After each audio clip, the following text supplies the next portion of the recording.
Also tonight, a major development in the case against a registered nurse charged with rape. 10 on Your Side was first to report this morning the suspect has died in jail.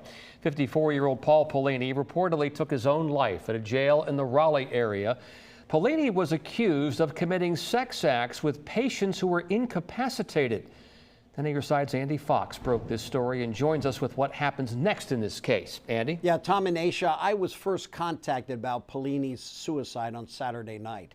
Today, attorney Kevin Beniazin confirmed his clients have been contacted by law enforcement about the death. Beniazin preferred not to do a story today, but in past reports, he laid out what had happened to his clients.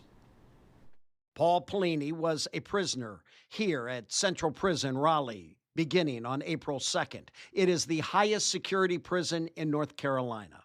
Saturday afternoon, a corrections officer found Polini on the ground outside his cell. No further information given on how Polini took his own life.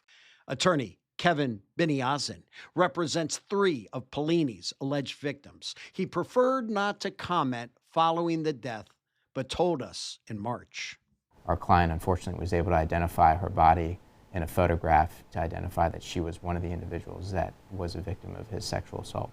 The Currituck, North Carolina grand jury found Polini did engage in sexual intercourse while the victims were mentally incapacitated and physically helpless. Back in March, Beniazin had trouble coming up with this answer. When you heard about this, what did you think, Kevin? I thought,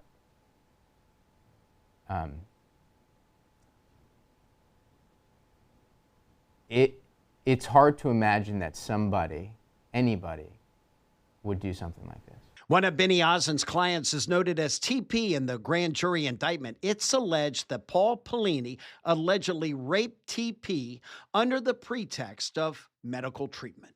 While he may have been acting alone in sexually abusing and assaulting these women, he was not acting without the knowledge and understanding of other persons who were likely aware of his wrongdoing.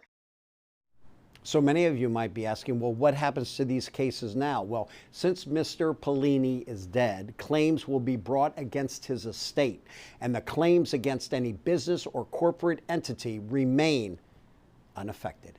Live in the control room, Andy Fox, 10 on Your Side.